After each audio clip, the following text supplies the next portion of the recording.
camps location and move from camps to settlements. The present adaptation IGAD strategy is unique. You said it, when you made your presentation earlier. We are very pleased to support its development. What we want to make sure is that refugees and displaced are not left behind. We want them to be included. We believe that they have to be included in the plans of each of IGAD countries. Majid, you said it also, we have to make sure that the strategy is rooted in local context, bringing on board all actors, whether it is development actors, humanitarian actors, and also private sector. Lastly, the JRF in December in Geneva will definitely be an opportunity to also showcase this strategy and the great example that IGAD offers to the international community. Thank you.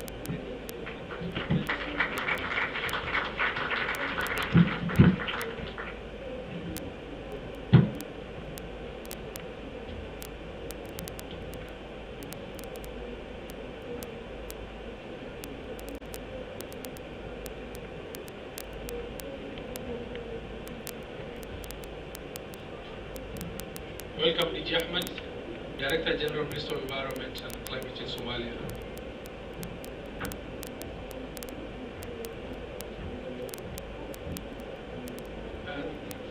Thank you so much, Assistant Commissioner. I'd like to welcome Andrew Harper, Climate Change Advisor to the High Commissioner. Thanks, Abdul Majid, and thanks to the team for putting this together. I think a lot of people have been talking about the mission to Dadaab yesterday, but what Dadaab represents is unfortunately a sign of the future. And if we continue to observe the past to inform our current program, we're going to fail, and we're already failing. So what we need to be doing, and this is what we're trying to do in terms of the adaptation strategy, is to move in a way which anticipates where future climate vulnerabilities are. And it's not just due to climate, we also have to start taking into account other mega trends. If you look at the situation in Somalia and other parts of Africa, livelihoods are changing. Urbanisation is becoming much more important. Access to water is becoming more perilous. So the attempt has been to be much more, let's say, ambitious. The need to ensure that there is a collective understanding of the challenges that we're going to be confronted with in the future. And that cannot be just undertaken by either IGAD or by UNHCR or by anyone within the UN. It requires a whole of community approach. We need to find who is best globally, but also within Africa, who have undertaken the modelling to help anticipate the future. But that has to be grounded in the local contexts. If you don't understand the local context, you're going to fail. If the local context does not drive the decision making and the action, you're going to fail. If you don't have local ownership, you're going to fail. So this is why this is so important. It's got to be driven by the IGAD region, and where there is a backing in order to provide that support. So collective understanding, collective vision, collective action. It also makes sense, and this is where it's, I think looking at an adaptation strategy is so important, because at the moment you have bespoke, you have national initiatives. Climate does not respect borders. Populations increasingly will have no choice but to move across borders. Responses have to be more scalable. They have to be at a level which is based at the community level, but can also take the best practices from the region. We need to find a way in which we can reinforce regional solidarity to find solutions, to take advantage of the best practices. We need to take into account that there's going to be areas in the future that are not going to be habitable. There's going to be areas in the future where cattle will no longer survive, where current existing crops and livelihoods will have to change. So what we're trying to seek with this strategy is to raise the ambition, raise the vision, encourage a collective, let's say, understanding of what communities see, how they see their future. And one of the things which was important yesterday was that we got the COP presidency to meet with people, to speak to women and ask what was important for them. wasn't necessarily cash, it wasn't necessarily livestock. For many of them it was education, for others it was health. So as part of the consultations for this adaptation strategy, we're all learning. We're all learning about how to change our programming.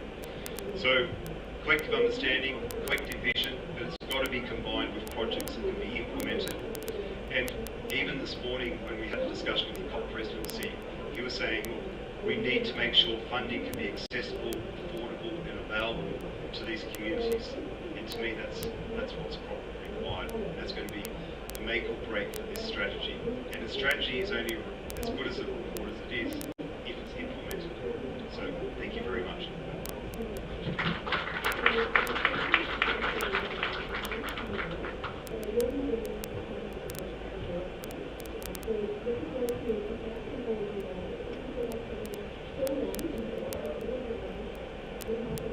Thank you so much, Andrew, for that insights. And now we realize the importance of climate action and why the adaptation agenda cannot be forgotten.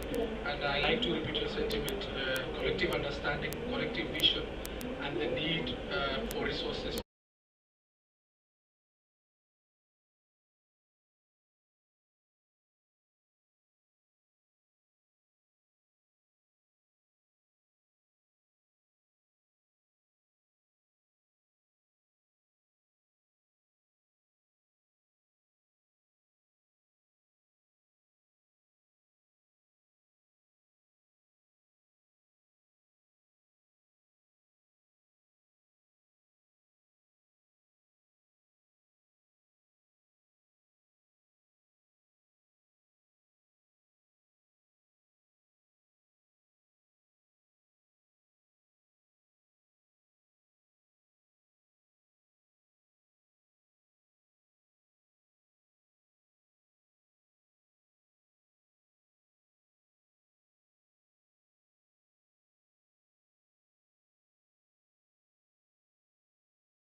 Including Somalia, is a home to more than 200 million people, and it's really growing year after year. Nearly 80% of the Somali falls under the arid and semi-arid land, ASALIS, and is considered water scarce despite having in the longest coastal of mainland in Africa. Somalia is most vulnerable to climate change, rain-fed agriculture, livestock production, and fishery systems, which are extremely sensitive to the climate crisis, are the backbone of the economy. Climate shocks, including drought, floods, sea level rise, desert locust infestation, and the storms continuously result in the loss of lives and livelihoods.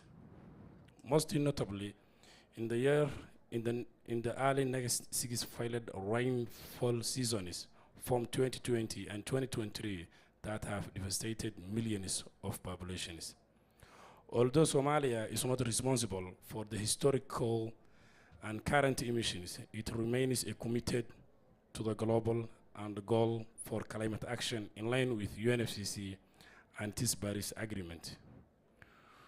We have developed relevant institutions and policies, including the Ministry of Environment and Climate Change, key policies including climate change policy, environmental policy, national adaptation plan, updated NDC 2021 to 2030, and the ongoing Green Climate Fund readiness process.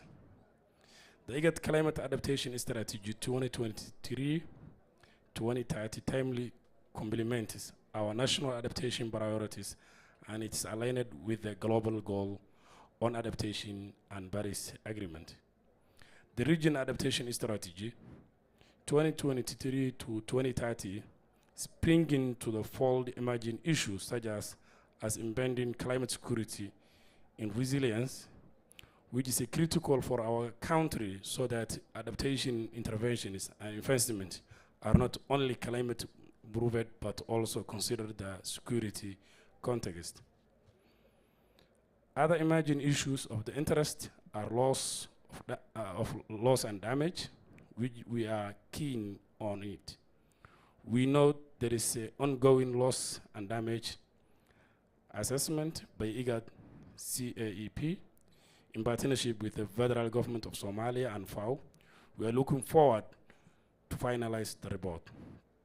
As the focal point for climate change for the federal government of Somalia, we will work with the Center for Excellences based in Mogadishu to implement the strategy and ensure Somalia's adaptation agenda is enhanced. We thank IGAD for choosing Somalia to be the preferred destination for the Center of Excellence and will continue to provide all the necessary support to undertake people-centered gender response, climate adaptation action in Somalia and at large in IGAD region. In East Africa, the IGAD region could see up to 10% of its population, some 55 million people forced to move within their countries due to the climate impact. This is roughly double the continental average for internal climate mobility. Climate mobility into out of the border land areas is very high in the IGAD region. Many borderlands in the region are already spaces of refugee that hosts the large number of refugees and internal displaced people in East Africa. Pastoral areas could see a net population less of as many as 1 million people by 2050 due to the climate stress, decrease in water and fodder availability, including in Somalia. If unplanned and poorly managed, population shift is responsive to the impact of climate change in Somalia, and the IGAD region as a whole could add stress in already fragile places, potentially heightening tensions around the land and water resources. Sudden and large movement affected cities could undermine planning efforts and social cohesion.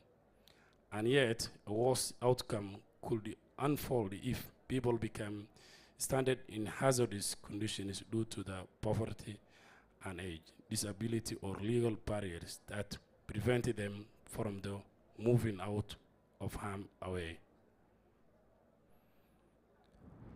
Climate mobility on the continent will be the predominantly internal, putting adaptation and development actions, including countries' national determinant contributions, NDCs, national adaptation plans, NABIs, as well as the regional and more localized strategies at the front of the stop, supporting the affected communities and the people who move there.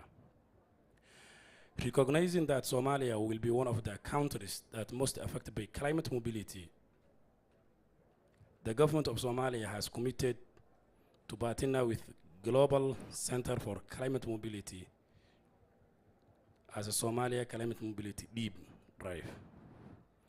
As such, we believe that the progress in anticipating, managing, and enhancing climate mobility can be made through the partnership and facilitate regular, safe, and orderly internal and cross-border climate mobility. We have already begun the process, documenting the climate projections and review activities to inform the consultation, deliberations, and the development of climate mobility blueprint that will afford better anticipation and advance the planning for climate mobility. The Somali Deep Drive aligns with a strong both IGAD adaptation strategy as well as the substantial progress made in 2023 regarding the review and the development of implementation plan for Somalia National Determinant Contributions, NDC.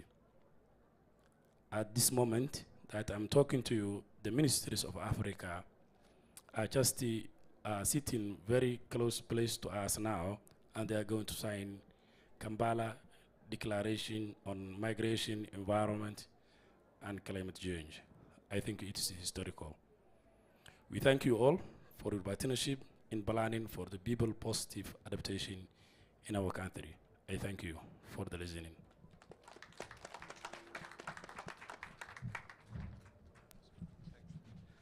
Thanks so much, DJ Ahmed. Because of time, I'd like to welcome our colleague, Dr. Benson from CGIAR Climate Security Focus, a very important partner for IGAD. Dr. welcome. Kindly make your remarks in 3 minutes so that we don't deny Nick the co-event opportunity. Yeah? Okay. Let me do that. Okay. Yeah, thank you very much. I'm going to make a presentation, and I think it should come up in a minute. I wish to stand by all standing protocols and also congratulate the IGAD Center for Excellence on making this commitment on the regional adaptation strategy. I must say that we are also privileged to have worked with them and also informed the strategy, and I'll be sharing a bit on the situation and what we do in 3 minutes as I've been assigned now. So I hope I make it. So how do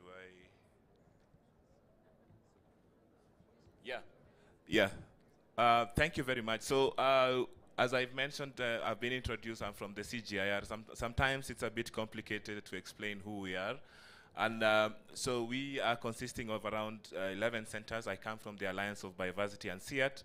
And so one of the missions of the CGIAR is basically to, we work on innovative ways through research to transform food and land and water systems within a climate crisis. And we have several impact areas that we target, including climate adaptation, mitigation, reducing poverty, impacting gender, and also nutrition, and including poverty reduction. So I am from the climate security group, and what we do is that we work to try and understand how climate, I don't know, my slides are moving very fast. I don't know if it's, yeah, don't worry, I'll keep time. So we have 4 key research questions that we look at. We try to look at how climate exacerbates the root causes of conflicts. We look at where this is happening. We look at who is being affected in those areas. And then the last important question is we look at what can be done. So we don't just trace and locate problems, but we also go through and try to, to address the gaps that, what can be done in those regions. So moving forward, because of time, I would just like to, for example, just show this image here a little bit. And I am happy because we just, I just attended the high-level meeting on climate security, and we had the governor of Wajir speak. And as we can see from this map, for example, which indicates the concurrence of high conflict and moderate. I couldn't put the limited conflict because of, for visualization purposes. You can see that, for example, looking at the next midterm 2030s, and looking at the hazard exposure, this is in terms of drought. This is a composite map of droughts, floods, heat stress for humans, and I don't know what, I think, yeah, those are the 3 ones that we are looking at here. You can see like South Sudan and the parts of Northern Sudan and the border within Kenya and Somalia, and parts of major parts of Somalia are going to include, have an exposure of up to 40% in terms of the hazards that are coming. If you look at also the intensity of conflicts in these regions, they are increasing. And one of the highlights of today is that I also, is one thing that I would say that without taking forward or taking commitments to these adaptation strategies, we will be reacting to this crisis in the near future. For example, the governor of Wajir mentioned that he most of the time within the border of Somalia reacts to crises or conflicts that as a result of climate that do not necessarily have happened within his territory. They could be something that has been brewing elsewhere, and then it exploded and they need to then address. And some of the pathways to conflict that we are looking at are the common, food and insecurity, livelihood, the effect of livelihood as has been mentioned here, and other forms of pathways. One of the policy, we can look at it, what are the implications? If we do nothing, one example I'll give you is that during the desert locust infestation, the response was affected by the conflict in this region. And when when the locusts got time, they invaded the lands. This affected production. This made the situations dire. So there is need, as had been mentioned here, for local solution, alternatives, for example, promoting alternative livelihoods. There is also need, for example, to invest into regional coordination. How do we respond to things that are occurring cross-border? And for more on that, you can look at the policy brief that was circulated that we authored. And if you search that, you would get it on our publications. There is also need to also, integrate. One of the things that has been coming up very well is that we have early warnings, but they do not integrate or take in indigenous knowledge, and we do not take this into, and this was also mentioned during the one of the presidential speeches by the indigenous people, that we need to consider what they know and how to adapt to climate into. And most of this intervention, the launch of the National Climate Change Adaptation Plan today marks one of the very important things that CGIAR has contributed, and I'm proud to say that we have managed to bring this into policy for the next NCAP in Kenya. So when you have time, look through them. And also we have completely put all these analyses within the Climate Security Observatory, which answers the 4 questions that I have mentioned and targets in terms of informing policy for peace, evidence for peace, programming for peace, in terms of targeting which areas need intervention, who is affected in those areas, etc. So have time to go through the Climate Security Observatory in your own space, and you should get more. I don't know if I had another slide after this, because yeah, it was a thank you slide. Thank you very much. I think I did 3 minutes. I know you added extra time, but it's allowed. Thanks so much, Benson. I would like to welcome Dr. Nick, please, from Global Mobility, to make his presentation as well. Apologies for the... Good evening, everyone. There's a 30-minute, a 20-minute, and a 5-minute version of this presentation, and I'm going to try to give you a 2-minute one. So we'll just leave it on the cover page, and I'll speak to it, because it's been a long day.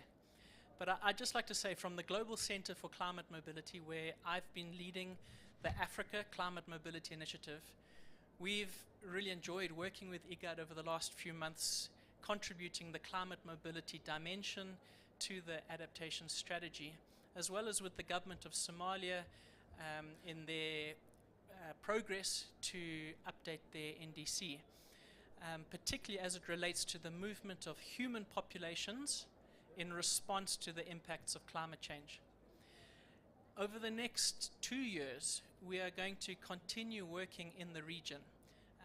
We have been working for 5 months already in Uganda with the government of Uganda, downscaling the findings of the African Shifts report. You can just leave it on that slide. Don't advance, thanks.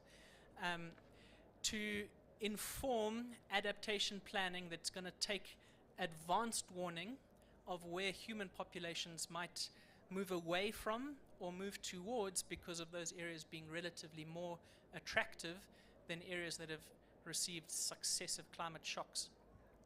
And I'd just like to say that we are following a deep dive process with a number of countries in the region, so Uganda, Somalia, but we're also going to do a cross-border deep dive in IGAD Region 1, the Karamoja cluster, that'll look at movement of pastoral populations and other populations across northern Uganda, northwestern Kenya, southern Ethiopia, and southeastern South Sudan, where customary movement of human populations is likely to be amplified and changed. There are areas that we are projecting will receive greater population increase there, and areas that will likely be depopulated because of the impacts of climate change on water and fodder. And so, yeah, over the next 2 years, we look forward to our next stage of work with that IGAD Region 1 Karamoja cluster deep dive, where we'll follow a 3-month process downscaling the climate data and human mobility projections for that region. Then following that with another 3 to 4 month consultation phase, really learning from people on the ground, their current realities of climate mobility, and endeavor from there to create what we call in climate mobility blueprints, which are recommendations, policy relevant statements for actors and entities that are going to take care for and invest in the kinds of adaptation that would reduce our vulnerability to climate change and build our capacity to move safely. Thank you.